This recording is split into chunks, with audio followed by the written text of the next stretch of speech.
అన్న ముగ్గురు కూర్చోవాలి, త్రిమూర్తులు. అనిల్ అన్న ముగ్గురు కూర్చో. వాస్తవానికి 2001లో ఠాగూర్ ఆడిటోరియంలో కేసీఆర్ గారు పార్టీ పెట్టాలా వద్దా అనేప్పుడు ఇదే ఠాగూర్ ఆడిటోరియంలో తెలంగాణ ఉద్యమానికి పురుడు పోసిన గడ్డ ఇది. కులం మాట్లాడుకుందాం, 3 పార్టీలని ఉతికి ఆరేద్దాం.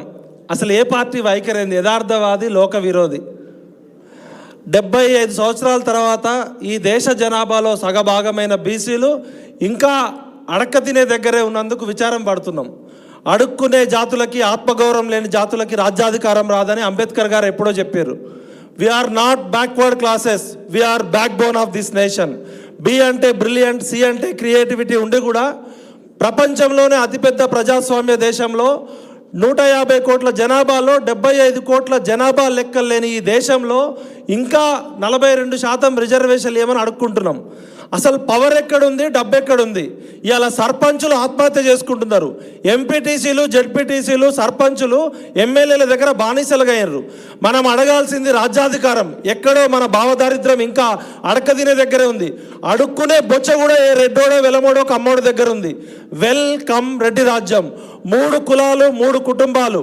ఈ 75 సంవత్సరాల్లో 2 తెలుగు రాష్ట్రాల్లో ఒక తమిళనాడు లాగానో, ఒక ఉత్తరప్రదేశ్ లాగానో, ఒక బీహార్ లాగానో ఎందుకు లేదంటే మనకి 2 తెలుగు రాష్ట్రాల్లో ఒక పెరియారో, ఒక జ్యోతిబా పూలో లేకపోవడం. ఇవాళ మన బీసీ బాహుబలులు అంతా ఇక్కడ కూర్చున్నారు. మన ఎల్లవత అనిల్ అన్న కానీ, దాసోజి శ్రావణ్ అన్న, మన సర్దార్ సర్వాయి పాపారాయుడు వారసులు, వీళ్ళందరూ మన కేసీఆర్ కన్నా, రేవంత్ రెడ్డి కన్నా గట్టోళ్ళే. కానీ ఆ పార్టీలు మనవి కావు. ఇవాళ బీసీ బాహుబలులు ఎందుకు ఇవాళ అడుక్కోవాల్సి వచ్చిందంటే మనకంటూ ఒక పార్టీ లేకపోవడమే.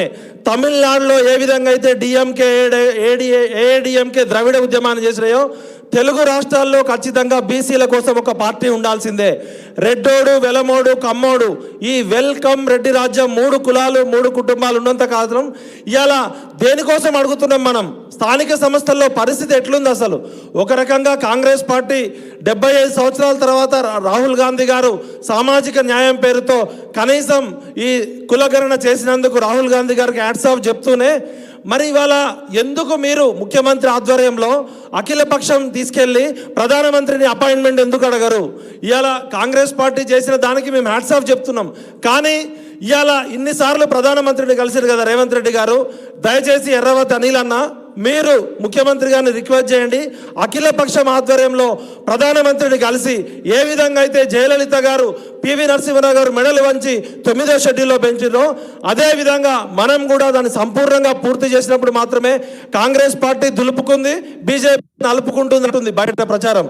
కాంగ్రెస్ పార్టీ ఏదైతే దులుపుకుందో అది సంపూర్ణంగా బీజేపీ మెడ మీద కత్తి పెట్టాలంటే మీరు అఖిలపక్షం పార్టీ తీసుకెళ్ళండి. ఇక్కడ స్ట్రీట్ ఫైట్ జరగాల్సిందే. స్ట్రీట్ ఫైట్ జరగకపోతే అక్కడ ఉన్న అగ్రవర్ణ జడ్జీలు మాట అయినారు. ఖచ్చితంగా ఇది కర్రు నోడిదే బర్రె, నోరు నోడిదే రాజ్యం. అగ్రవర్ణాల చేతిలో బందీ అయిపోయింది ఇవాళ న్యాయ వ్యవస్థ. ఆ రోజు జయలలిత గారు ఏ విధంగా చేసిరో ఖచ్చితంగా మనం కూడా అదే బాటలో పయనించాల్సింది. అన్ని రాజకీయ పార్టీలు కలిసి నిలిచి పోరాటాలని, ముఖ్యంగా మా చిరంజీవులు గారు, మన రాపోల ఆనంద భాస్కర్ అన్న పార్టీలకు అతీతంగా ఇది ఆర్డినెన్స్ ఎందుకు తీసుకురావాల్సి వచ్చింది? రాష్ట్ర ప్రభుత్వం చట్టం చేసి ఒకవేళ కొట్టేస్తే తర్వాత సంగతి. బీహార్లో ఏ విధంగా అయింది? మరి బీహార్లో అయిన దాన్ని ఏ విధంగా మోడీ గారు అడ్డుకుంటున్నారు?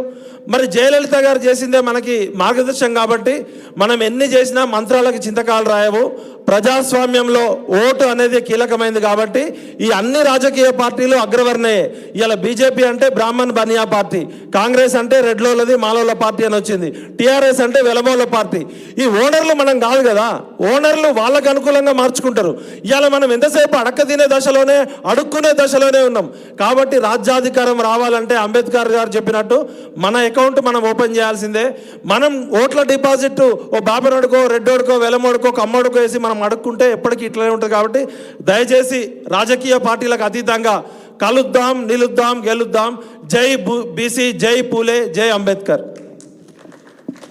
Thank you.